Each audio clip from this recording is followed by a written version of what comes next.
The red-inked foreclosure notice on my apartment door was a jagged blade through my heart, proving my parents had sacrificed my name to save their own. I am Maya, a 28-year-old freelance digital strategist, living in a studio apartment in Seattle that I thought I owned. I have spent the last 7 years of my life being the responsible child, the one who worked through college, the one who never asked for a dime, the one who built a pristine credit score like it was a holy relic. I believed in the independence I had carved out for myself. I am a woman who survives on logic, data, and the comfort of a balanced checkbook. But today, the data told me I was a ghost in my own life. It started with a rejected credit card at a grocery store, a minor embarrassment I assumed was a bank glitch. Then came the phone call from a debt collection agency looking for my advance regarding a $450,000 delinquent mortgage in a suburb of Atlanta I have visited in a decade. I laughed at first, telling the agent they had the wrong person. Then he read back my social security number. Then he read back my childhood address. The laughter died in my throat, replaced by a cold, sickening dread. I spent the next 48 hours submerged in a digital nightmare. I pulled my full credit report, and the pages kept printing until the tray was overflowing.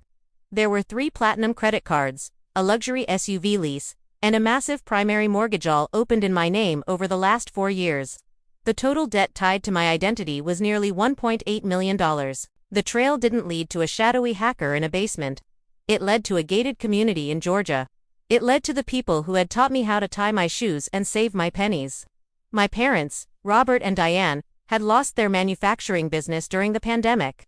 Instead of telling me, instead of downsizing, they had decided that my untapped credit potential was the solution to their pride. They had used my identity as a secondary bank account, forging my signature on digital loan applications and intercepting the mail at their house to ensure I never saw a single statement. I didn't call them. I didn't scream over the phone. I caught a red-eye flight to Atlanta and took an Uber to the address listed on the $450,000 mortgage. The house was a monstrosity of white pillars and manicured lawns, a mansion built on a foundation of theft. I walked up the driveway, my heart hammering against my ribs, and used the emergency key hidden under a stone in the garden. The interior was silent, smelling of expensive lilies and floor wax. My mother was in the kitchen, casually scrolling through a tablet while sipping a latte that probably cost more than my hourly rate. She looked up, her face frozen in a mask of shock that quickly melted into a practiced, maternal smile. "Maya, what a wonderful surprise. We weren't expecting you until the holidays," she said, her voice light and airy, as if she weren't currently living inside a crime scene. "I'm not here for the holidays, Mom," I said, my voice sounding like it belonged to a stranger. I dropped the stack of credit reports on the marble island. "I'm here for the $1.8 million you stole from me." The silence that followed was heavy and suffocating. My father walked in a moment later, still wearing his silk robe. He saw the papers, saw my face, and didn't even flinch. He just sighed, the sound of a man annoyed by a minor inconvenience. "We were going to tell you, Maya," he said, walking to the coffee machine, "but things were complicated. We needed to bridge the gap until the new venture took off. You have such a high ceiling for credit, it seemed a waste not to use it to keep the family afloat. Your advance, you understand that the family name is worth more than a few points on a FICO score." The family name. I felt a surge of nausea. "You didn't keep the family afloat. You bought a boat. You bought this house. You bought a lifestyle using my future as collateral. Do you have any idea what this does to me? I can't rent an apartment. I can't buy a car. I might lose my contract because my background check just flagged me as a high-risk fraud target." "Don't be so dramatic," my mother snapped, her eyes turning sharp. "You're young. You have plenty of time to rebuild. We're your parents. We gave you everything. Is it really such a tragedy that you have to help us stay in our home?" "It's not your home," I whispered. "It's my prison." I looked at them, to people who had spent my entire life telling me that character was the only thing that mattered, while they systematically liquidated mine. They didn't feel guilty. They felt entitled. They looked at me and didn't see a daughter. They saw a resource. "I'm giving you 48 hours, I said, my voice shaking with a rage so pure it felt like ice. "Sell the cars. List the house. Sign a full confession and a notarized statement that you initiated these accounts without my knowledge. If you don't, I'm going to the police." My father laughed, a dry, terrifying sound. "You won't do that, Maya. You won't put your own father in a cell. Think of the scandal. Think of how it would look for your precious career to be the daughter of a felon. No, you'll help us find a way to restructure the debt. That's what a good daughter does." A good daughter protects her life, I said. I walked out of the house, the sun blinding me as I stood in the driveway of a mansion I technically owned but would never live in. I sat in my rental car, my hands gripping the steering wheel until the skin split. I realized then that they weren't waiting for a solution. They were waiting for me to fold. They thought my love for them was a leash. They forgot that as a digital strategist, I know exactly how to trace a digital footprint. I spent the night in a cheap motel, my laptop humming as I accessed the Vance Family Trust portal, the one they had set up to manage their assets.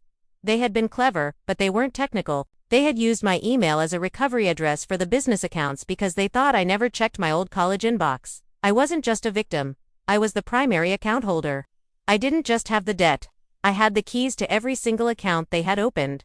I could see the balances, the upcoming payments, and the secret reserve account they had hidden in a Cayman-based digital wallet. They wanted me to restructure. Fine. I was going to restructure their entire reality.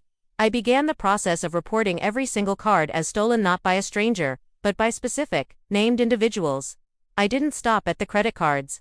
I initiated a request for immediate sale on the mansion through the bank's portal, using the very identity they had stolen to authorize the liquidation. The weight of the digital delete key felt like a mountain under my finger. A final barrier between the daughter who loved them and the woman who had to survive them.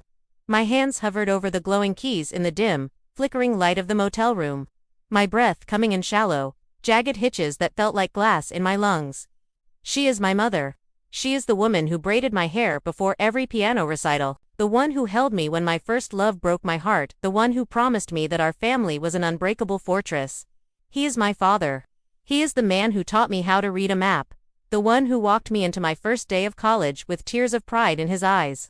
They are the architects of my very existence. My stomach knotted into a hard, icy mass of nausea. Hot tears finally broke, and blurred the lines of code on my screen, and my breath caught in a sharp, jagged sob. How can I do this to them? How can I be the one to sign the warrants that will turn my parents into inmates? How can I burn down the roof I technically own, even if it was built with the ashes of my reputation? But they stood in that marble kitchen and laughed at my ruin. They looked at my 15 years of hard work and saw nothing but a line of credit to be exhausted. They gambled my future on a lifestyle they didn't earn. They struck first. I had no choice. I wiped my face with the sleeve of my hoodie, the warmth of the tears replaced by a bone-deep clinical chill. Maya, the daughter, was gone. Maya, the strategist, took the wheel. I didn't wait for the sun to rise. I knew my father. I knew he was already planning to move the funds from the Cayman digital wallet the moment he realized I was serious.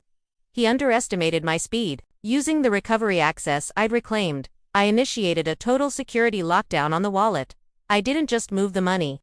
I flagged the account for potential money laundering with the host platform, ensuring that even if he had the private keys, the funds were frozen in digital purgatory until a legal audit was performed. Next, I turned my attention to the mansion. Since the mortgage was in my name, I didn't need a court order to talk to the bank. I called the high-priority fraud line and spoke to a supervisor. I am the legal owner of the property at 422 Oak Haven, I said, my voice as cold and precise as a scalpel. I am reporting that the occupants obtained the mortgage through identity theft. I am not interested in a payment plan. I am initiating a voluntary deed in lieu of foreclosure. I am surrendering the property to the bank immediately to satisfy the debt. By surrendering the house, I was effectively evicting them. The bank would move to take possession within days. The lifestyle they had stolen from me was about to vanish into a pile of legal paperwork. I arrived back at the mansion at 10 o'clock a.m. the next morning. The Georgia sun was brutal, but I felt nothing but a strange, hollow calmness. I didn't hide the key this time. I walked through the front door and found them in the living room, surrounded by half-packed designer suitcases. They had been trying to flee. The accounts are locked, Robert, I said, addressing my father by his first name for the first time in my life. The Cayman wallet is under federal review, and the bank just accepted my surrender of this house. You have 3 hours before the private security team I hired arrives to escort you off the premises. My mother let out a strangled cry, her face contorting into an ugly mask of desperation. Maya, please, we have nowhere to go. All our friends are status. We'll be the laughingstock of the city. You're destroying us. You destroyed me 4 years ago, Mom, I replied. You just didn't tell me until the bill came due. You traded my ability to ever buy a home for a marble foyer you couldn't afford. You traded my peace of mind for a Mercedes lease. You didn't just use my credit. You used my life as a shield for your ego. My father stood up, his face darkening with a familiar, patriarchal rage. You think you're so clever. You're a Vance. If we go down, you go down with us. The banks will see your name on everything. They'll think you were in on it from the start. You'll never work in this industry again. I've already thought of that, I said, sliding a folder across the coffee table.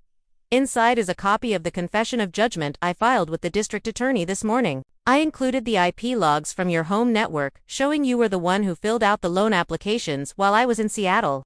I included the recorded calls of you pretending to be my authorized representative to the credit card companies. I'm not going down with you, Dad. I'm the primary witness for the prosecution. The silence that followed was absolute. For the first time, I saw a flash of genuine fear in my father's eyes. He realized the responsible daughter was gone. He was looking at the woman he had trained to be a strategist, and he realized he had lost the game. What do you want? He whispered, his shoulders finally sagging. I want my name back, I said. Sign the full confession.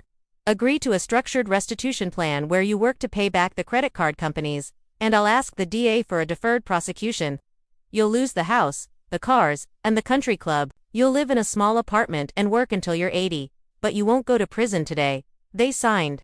Their hands shook so much the ink smeared on the page, but the signatures were legal. I watched them leave 2 hours later. They didn't have a moving truck. They had a single cab and 4 suitcases. My mother didn't even look at me. She just stared out the window, her hand clutching her throat. My father looked at the house one last time, his face a map of bitter regret, not for what he had done to me, but for what he had lost. I stayed in the empty house for 1 more hour. I walked through the rooms that had been bought with my credit score, feeling the hollow echoes of their lies. I felt a strange sense of mourning, not for them, but for the girl who had believed her parents were her protectors. The road to recovery was long and grueling. It took 3 years of legal battles, endless phone calls with credit bureaus, and a complete rebranding of my professional identity. I had to live in a tiny basement apartment and eat ramen while I paid off the non-contestable portions of the debt they had racked up. My credit score stayed in the gutter for a long time, a constant reminder of the betrayal. But I did it. I scrubbed my name clean. I worked twice as hard as anyone else to prove to my clients that I was trustworthy. And eventually, the identity theft flag was removed from my file. I live in a modest condo now, one I bought with a high-interest loan that I fought for with every fiber of my being. I don't talk to them. I heard they reliving in a 1-bedroom rental in a town where no one knows their name. My mother works at a dry cleaner, and my father is a night security guard. They send me emails sometimes, filled with excuses and pleas for family loyalty. I don't answer. I am Maya. I am a strategist. And I finally realized that the only person responsible for my name is me. Now I live in peace, and they finally learned their lesson.